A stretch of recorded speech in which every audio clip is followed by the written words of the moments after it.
Come on, mate, where are you wanting to go? I've not got all day. You see, that was me, age 17, trying to ask for my bus ticket home, immediately coming out of my weekly session in speech therapy. And that was a regular occurrence for me. And you know, life is a struggle as a teenager, but growing up as a teenager with a severe stammer, well, that's at a whole different level. And you know, sometimes it's just the simple things that you miss out on, like being able to ask for things in shops, ask for directions, you know, ask for a takeaway. But then it's also asking a girl out for a date. I mean, speaking like that is quite embarrassing, but asking a girl out for a date, speaking like that, is toe-curlingly embarrassing. So, and your job interviews, they're meant to be the gateway to your successful career. Not for me, they weren't. And then, you know, I even had to get my parents to make and receive important telephone calls from me. You know, when the phone would ring in the room, I would just go into shock. My dull diaphragm would freeze, and I would just go into this weird fight or flight response. And I grew up like this. You know, I mean, imagine going to speech therapy from early primary years right through well into adulthood. And you know, some of the techniques work, but eventually out in the real world, where it matters in the phone calls and job interview, nothing worked. Nothing worked. And you see, the more that I avoided speaking situations, the worse this cycle of panic and holding back and almost despair became. You see, I hated the way that I spoke. And you know, everyone here, we all have dreams, don't we? We all have dreams of success, and we can almost see our success, it's out there. But there's always barriers between where you want to go and where you are now. And for me, that was this infinite minefield of speaking disasters waiting for me that would catch me out, bang, bang, every time I tried to take a step forward on a career or relationship or anything. And life happens, doesn't it? And things come up to bite us. And it's in those moments that we have to have the courage and our ability to cope with change. And when you've got a debilitating issue with speech confidence, then that's hard. And that was the case for me, and it was just getting to me. And frankly, I was getting to a place of desperation. And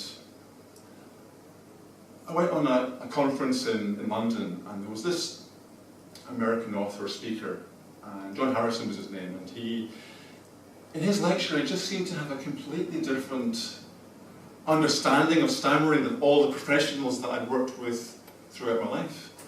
And I knew the program that he had collaborated with, but I was still deeply skeptical. But John said to me, Andrew, you've got to give it a go. Got to give it a go. So a few months later, I booked myself on this really intense 4-day speaker boot camp for people who stammer. And if you'd been with me around day 2 of that course, you'd have seen me with my coach, and my coach was demonstrating to me the speaking techniques that we'd been practiced in the room up until that point. And his challenge wasn't just to speak in the room, his challenge was to speak to 100 strangers in the streets of the city centre over a couple of hours. Now, it wasn't my turn to speak at this stage, thankfully, but I was terrified even just going into shops with him as he introduced himself to a group of strangers and he asked for things, asked for directions.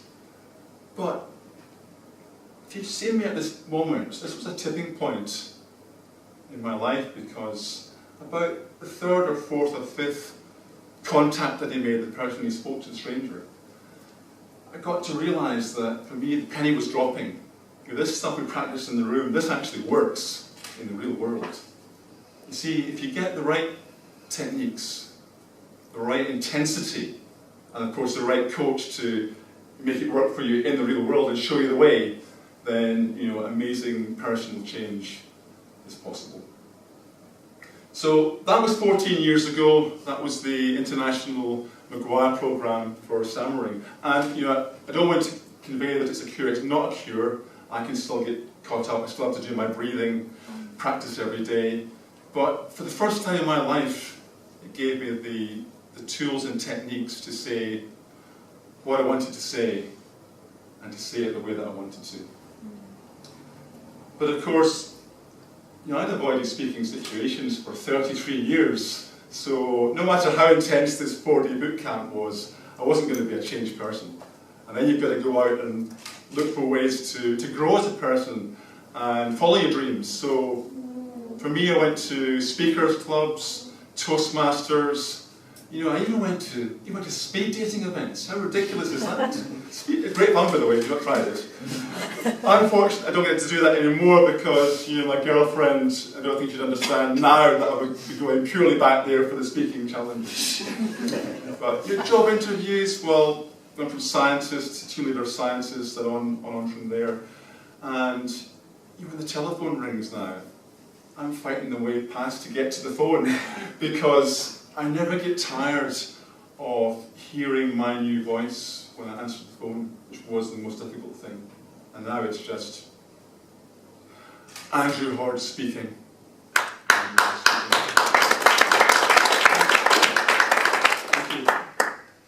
The best bit of all is that I now get to coach and help other people overcome their speaking challenges with confidence, and that's what I do.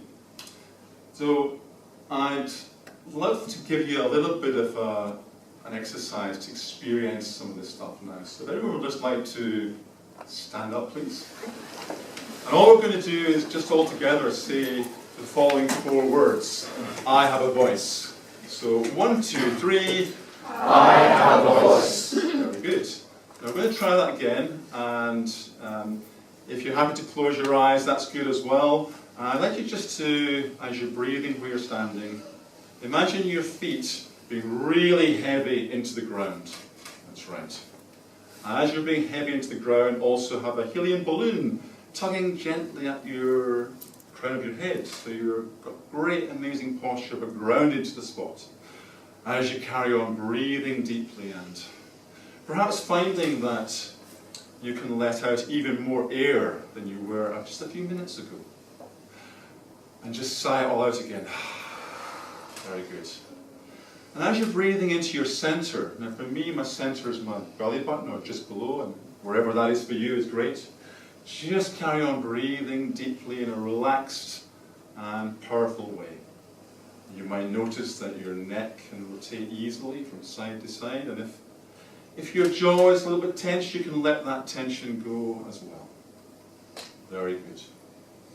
Now as you're breathing where you are, I'd like you to just bring to mind a feeling of you, being that very best version of you that you can imagine. That's right, just tap into that feeling of you. And in a moment, not yet, we're going to say those 4 words again. So when you're ready, you can open your eyes, a big smile on your face, and 1, 2, 3, I have a voice. Yes, you do. And you can sit down now, ladies and gentlemen. Thank you for participating. I hope that's given you a bit of a glimpse of what is possible in just a few minutes. And for those of you that have registered, I'll be sending you my top 7 tips. If someone wants to take action today, I'll be in the break and you can speak to me. I'm happy to offer a one-to-one coaching, 45 minutes free of charge, just to get you started.